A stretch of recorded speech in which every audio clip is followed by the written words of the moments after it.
Hey everybody, Economic Ninja here. I hope you're doing great. We've got big XRP news, Bitcoin news, and news about Dave Portnoy getting caught up in some pretty wild stuff. And to be honest with you, my heart goes out to him because I understand what he's going through. I'm going to share with you what's happening with him at the end of this and actually what happens with me, deals that I have to turn down, deals that are offered to me. It's actually a pretty dark, scary world out there.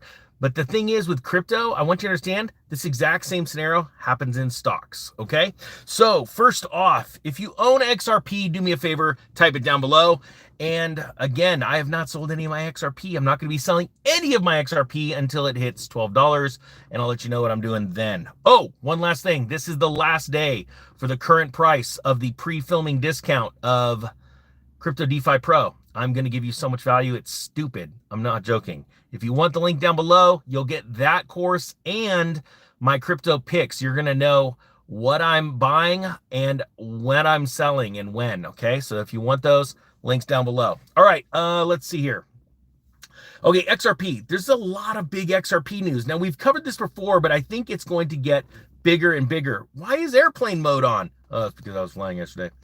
All right, let's turn off airplane mode. Let's get to this XRP. There's a company called SBI, and they are really being forced or pressured to start an XRP buyback. And I believe this is actually going to happen one day. And when it does, it's going to be huge. Swiss firm pushes SBI to launch an XRP buyback, citing undervaluation. It says here on the 16th of February, Swiss investment firm GAM Investments has called on SBI Holdings to adopt an ambitious strategy for its XRP holdings by implementing a buyback program. In an open letter to SBI, CEO Katato, I'm not going to even try and pronounce that one, GAM argued that the Japanese financial giant is significantly undervalued, largely due to the market's failure to fully account for its substantial stake in Ripple Labs and its extensive XRP reserves. So now think about this. There are a lot of people that don't value XRP. I, for one, do. I know its value based on how long Ripple's been working on that code, on that ledger, getting banks and governments to buy in, understand what it is, buy actual XRP. And then obviously there's the SEC case. When you think about this, you have this company, this large company, SBI, that has this large hoard of XRP. And it's an incredible idea. Think about what MicroStrategy has done for Bitcoin. If you guys can all agree that that was amazing, what Michael Saylor's work and going out on social media around the world and taking Wall Street by storm. If it was a big deal, type 1 down below. I personally believe that Michael Saylor has done more for the movement in Bitcoin than anyone else almost since its inception, because he caught it at a prime time to be able to wake a lot of Wall Street investors up. So this would be akin to what Michael Saylor did if this company starts buying it back, because it would show a lot. The news would just get explosive and you would see XRP's price going up.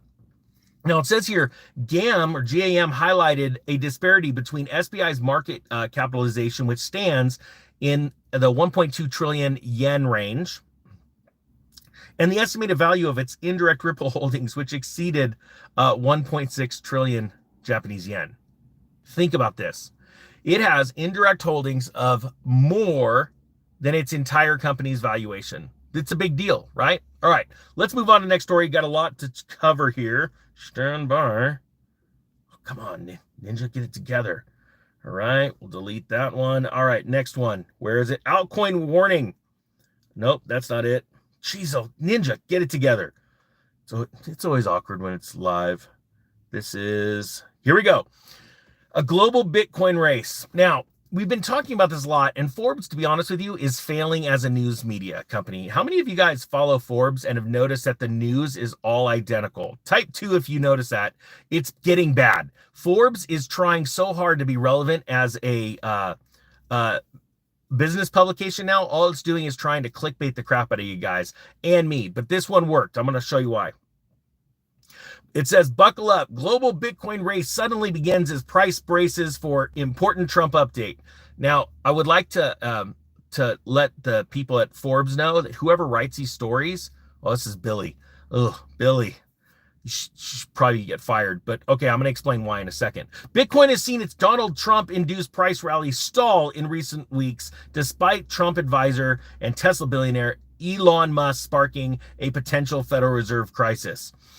Says the price hovering just under 100,000 per Bitcoin, blah, blah, blah, blah, blah. It says here, it says now, as Wall Street giant Goldman Sachs quietly confirms it's buying into Bitcoin, Abu Dhabi's sovereign wealth fund has revealed its betting on Bitcoin, kicking off a global adoption race as Trump's crypto czar David Sachs teases an important announcement. Okay, let me explain something. Oh gosh, I hope you understand this. By the time you hear it in the news, it's too late. Have you ever heard that term? Type 3 if you have. Or yes or no. Just type yes or no. The reason why it's so important you understand that, especially in crypto, and I have to do this myself. I know it's hard to believe because I'm just a little crypto or YouTube guy, but I've been involved in crypto for nearly 10 years. And what's happening is they don't come out and tell you that they're going to buy Bitcoin or they're into Bitcoin or, yeah, Bitcoin's sort of cool until they've already bought a ton of Bitcoin. They're doing it very quietly.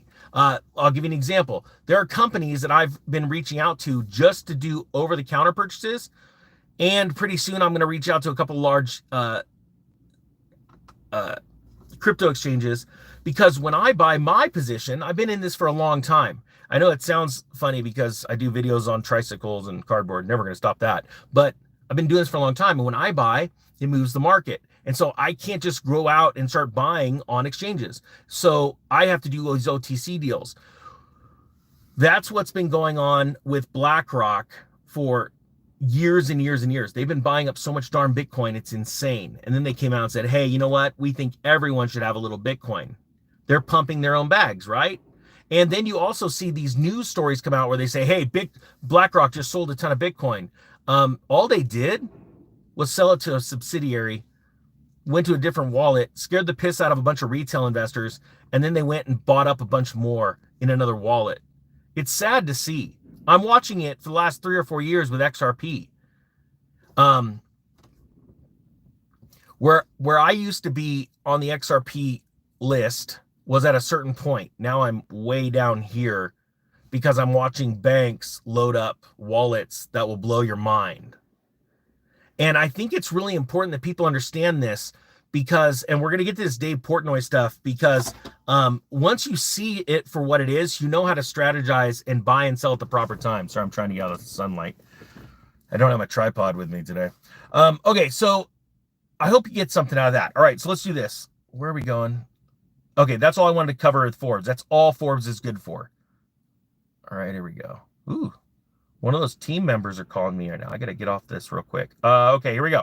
Okay, Javier Milei, you know me with pronunciations, right now is facing impeachment over endorsing a $107 million crypto rug pull. And I'm going to pull in what Dave Portnoy has been doing, okay? Because Dave's all of a sudden decided to start catching news headlines with crypto assets, all right? And I don't think it should get a lot of credit when you say, hey, I bought $1 million in XRP, and everyone's freaking out thinking it's the greatest thing since sliced bread. That's probably less than 1% of his net worth. I don't consider that a real, a real feat, right? Now, if somebody owned, let's say, half their net worth in XRP, would you agree if somebody owned half their net worth in XRP and they're not selling it, a big deal? Type yes or no. I'm just curious. Because you see all these rich people out there getting all these headlines. I don't think it's really that impressive.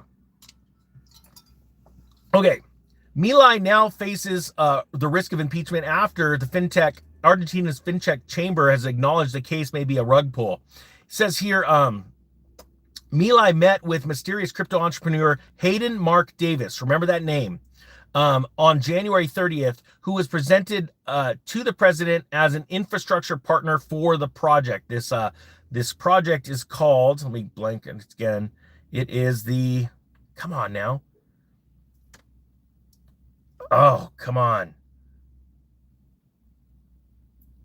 The LIBRA project, right? The LIBRA blockchain project. And what happened is a bunch of insiders, I want to say it was 8 wallets, flooded the market and dumped over $100 million worth of coins on the market and dropped the price 94%. It's a big deal, right? Well, let's go into this next story And this ties this in because all of a sudden, it's all the news is Dave Portnoy loses 5.34 million in the Libra token crash, right? It says O'Neill described the situation as a rigged game, discovering that multiple insiders with connections to Libra were reimbursed millions after devastating trading losses. I'm going to teach you how to avoid this stuff in a second. In a shocking turn of events, influencer and Barstool Sports founder Dave Portnoy suffered a massive loss. Boo-hoo. Watch this. Let's go to the next story. Dave, here we go. Dave Portnoy just came out and made a announcement. Dave Portnoy claims he returned 6 million Libra tokens to the founder. He says Portnoy said he did not get bad vibes from Hayden Davis. Remember, this is the guy that met with the president. And believes the young tech entrepreneur did not intentionally rug pull investors. So he's trying to save face himself and save this guy. Says here, Dave Portnoy recently disclosed that he returned the 6 million Libra tokens to the project's founder, Hayden Davis, which he received as a payment for agreeing to promote the project. Now, this is dangerous. I have never received crypto to promote anything. The only thing I've ever done, and it's only one time actually, is try and do a large over-the-counter purchase of something, a project that I really like, and quite frankly, that I own 6 figures of, but that's not even going to work out. It says here, according to Portnoy, he received the funds to Davis after the Libra founder told Portnoy not to disclose that the project compensated him for promoting the token on social media. So you've got a lot of these guys. There are people with millions of subscribers. All they do is get paid to pump and dump, all right? I'm not going to name who they are because I'm going to find myself a lawsuit really quick, but it's super easy to prove this stuff. So like when I talk about a crypto project, it's something that I've already purchased. I'm not going to sell, and I let you guys know what I'm buying and why I'm buying it, right?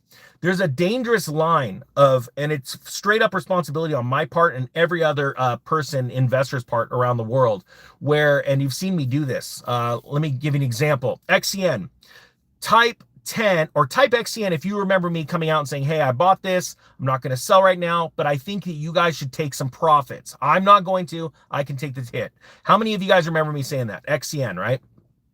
So I give you guys 24, 48 hours to say, hey, this is a good spot to take some profits. You guys have made like 4, 5, 600% of your money. I'd take some profits, pull back. And I said, exactly, double your original investment, right? That was my goal to watch you do it. I said, I could take the hit. And if you knew more about me, you'd trust me, the SEC would sit back and go, gosh darn, you're doing it the right way. This is how you're supposed to become wealthy. Okay. And so what happens is then the next day I said, okay, I'm going to pull back some profits. I don't remember how much I pulled back at that time. It was like 10, I think it was 10% or 15%. Then some bad news hit about XCN. And I came out and I said, all right, guys. And we're topping on the price. It was like almost 5 cents, I believe, or maybe 4. I don't remember. I said, look, this is bad news about Justin Sun and all this stuff. I'm going to pull some profits. I suggest you do a little bit too. Guess what it did? Wow. Slam down. Now, I've told you this about other projects as well. And I am the first to buy and the last to sell. That's just how it works, right? This is how every investor does. Warren Buffett, you don't know what he buys until it comes out in legal proceedings, you know, the quarterly filings, things like that. You don't know what he sold until it's disclosed. This is how it works. But there's a difference between somebody sitting there and selling into a pump and somebody sitting there and going, I'm not selling. Like that bad AI token. You guys have seen, I haven't sold any. And there is the opportunity for people to dump on that project, Swift Coin project, ACH, Onyx Coin, XRP, all this stuff. There are always going to be larger holders above you that at a certain point, they've been waiting for a price pump and they want to dump into it. That's just the facts. Well, right here, you've got Dave Portnoy sitting here going, hey, I was given tokens to promote it. That all needs to be disclosed. And in here, check this out. This came from Dave, and I understand what he's going through right here. He said, I can't accept coins if you don't, bad word, let me say that you gave me coins and I'm a part of the project. So I literally sent the coins back. This is all going on before any of this, bad word, before I knew this was a disaster. I know exactly what Dave Portnoy is going through. I've seen it and been a part of that myself, where companies come to you and they go, hey, we'd like to hook you up. We want to give you money. And I say, okay. And I start putting the disclosures together and they, no, don't say it. We want it to look organic. This really happens. We want it to look organic. We want you to tell people that this is an amazing project. There are YouTube channels. I know them personally. They are sitting there lying to your face, saying that they own it. They think it's amazing. They don't own one share, one token. They're straight up liars. But you know, in this game, what they do, this country is so litigious that when you expose the truth, they just sit there and, we're going to sue you. We're going to stop everything. And then you've got to fight your way to prove that you're right. It's a sad world. So my heart goes out to Dave because I know what he's going through. And if he sits there and accepted the coins without having that in writing, well, that's on him. But now he's backpedaling. This is what you got to do. He's now caught in a total dump. That's where this is really dangerous. That's actually why I set up that DeFi course the way I did, because the group was getting too big and I start talking. I'm like, hey guys, I bought this coin, and people run out, don't do any due diligence. They don't know crap about it and they just go buy. That's greed. It's a spirit of greed. You need to seriously rebuke that. Now, I'm not joking. You're always going to fail if you have the spirit of greed on you. People all around me have got the spirit of greed on them. I'm trying my hardest not to be affected by that. But you know the cool thing, I believe, honestly, truly, when you tithe and you're giving money, it's very hard for that to overtake you. Did not mean to say that, but it's true. We've got some incredible times ahead, but there are some really dangerous things coming out. I'm going to start working on a course on how to research these projects, how you can actually identify some of these projects are going to dump on you based on the size of the wallets, what they've been doing, things like that, how they advertise, stuff like that. Because you need to see what's behind the veil, what's behind the wall of these. It happens with stocks too. These smaller microcap companies that just want to pump and dump. It's a scary thing, and I don't want you a part of it. I've been a part of a lot of them where I bought something when I first started and they just dumped.